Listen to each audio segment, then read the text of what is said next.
go, it starts right away. We were on vacation and went to ICA in Boston, and this piece by Roy McMakin, 2 chairs on the wall, 2 chairs on the floor. It's hilarious because one is art and one is functional, and yet they're the same thing. And it got me to thinking about how that could happen.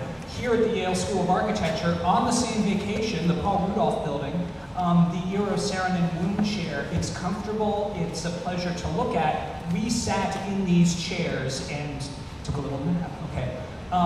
Because they're wonderful chairs in this very elevated aesthetic environment.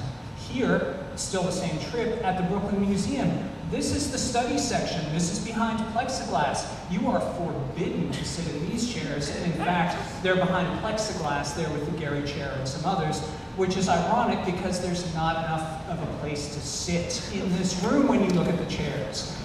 It's funny because it's true. Here at the Carnegie Museum, you see chairs on the wall, they are art.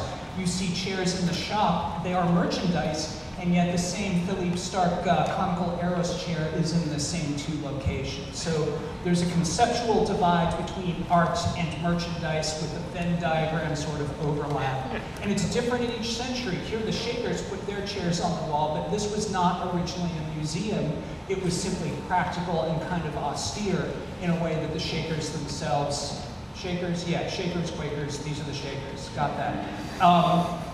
Divided by gender very symmetrically. This is pure function. It only becomes a museum later. It gets supercharged in the 20th century by this von Doesburg type of axiometric, because here wall and floor become the same thing. They become abstract, and it's the new modernist world of universal aesthetics. And that inflects how we think about this difference, the chair on the wall versus the chair on the floor. I made a list of 9 things that help us understand this. Statics. A 2-legged chair can work, a 3-legged chair can fail. Frank Lloyd Wright famously fell out of the Johnson wax chair sort of hilariously, and it got redesigned with 4 legs. Statics are a key element to understanding how the chair is going to work, as are economics. We love Boyer's work because it's elegant, but it was really all about the money. Make it cheap and give it a classy brand name, and then we can sell it at a premium and try to get the Weimar Republic economy going. Okay, that didn't quite work, but that was the idea, and it persists today as we admire Boyer's work. I think somebody at the design firm spit out their gum on a slow day, and this is what we got. We have this tendency to give more emphasis and priority to form than other aspects of the chair experience. Aesthetics is always a kind of a predominant way in which we understand chairs. Comfort. In the old days, comfort and style were closely connected. Then in the 20th century, comfort kind of went off on its own and left style way behind in the Barcalounger. But again, it's one of the ways in which we think about chairs, and it helps us understand what's on the floor and what's on the wall. So the very convenient and also beautiful folding chair can go on the wall because it's very convenient, not simply aesthetic. Meanwhile, it looks like meatloaf in this picture, but it's actually granite. And obviously you're not hanging that up. But we can have something that's beautiful, but convenience is an important part of the equation. Authority. This is the painting of the Phidias sculpture of Zeus at Olympus. And clearly the chair is the throne, quite literally, as well as figuratively, the seat of power. That piece of furniture helps convey authority. It would be much different if you were sitting in the Breuer chair.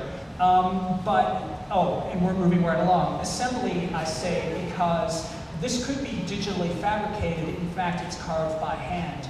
The question in understanding chairs is partly how do we make it? Craft, industry, digital, it's a spectrum of things that inflect our interpretation of each of these objects. The environment, the Favela chair is made of conspicuously recycled material. The bubble chair, you can practically smell the toxic cloud of molten metal that they use to make this. And it makes a very large difference in how we interpret these 2 objects. In our list of elements, finally semiotics. Some of you were thinking about Joseph Kassouf from the beginning. 3-in-1 chairs, the picture, the object, the text. How does the chair convey meaning? Context also affects how we understand it. I'm not done. We're like 2/3 of the way here. These things go together and they overlap like this beautiful star, which I stole from the internet. But it's a tool for understanding, and it's a sort of a Swiss Army knife of art historical interpretation. And so we can revisit a couple of these examples. With Rietveld, it's a new sense of aesthetics that overturns the authority of traditional form and works with semiotics also. It's not really a chair, it's a universal object of space and form. Some of these categories work more energetically than others from one example to the next. Ai Weiwei, same vacation trip, Brooklyn Museum. Statics are important, but he's overturning cultural authority. He's maintaining the assembly of traditional craft, and in doing so, he's questioning your notion of what a chair is. As I say, some of these work more dynamically than others. So when we come back to Roy McMakin, we realize that he is playing with semiotics, but he's using the authority of the museum to do that, the exhibition space, and it ends up being about economics, which is the capacity of the artist to make a chair more valuable, more famous, more expensive in this sort of cultural fetish economy that we have. If it feels like I'm beating this topic into submission, it only makes me think of this chair from the Strange but Familiar exhibit. This starts off as a metal block, we beat it with the sledgehammer, it becomes a comfortable chair. I hope that works with these ideas as much as it does with the actual physical objects. Thank you very much.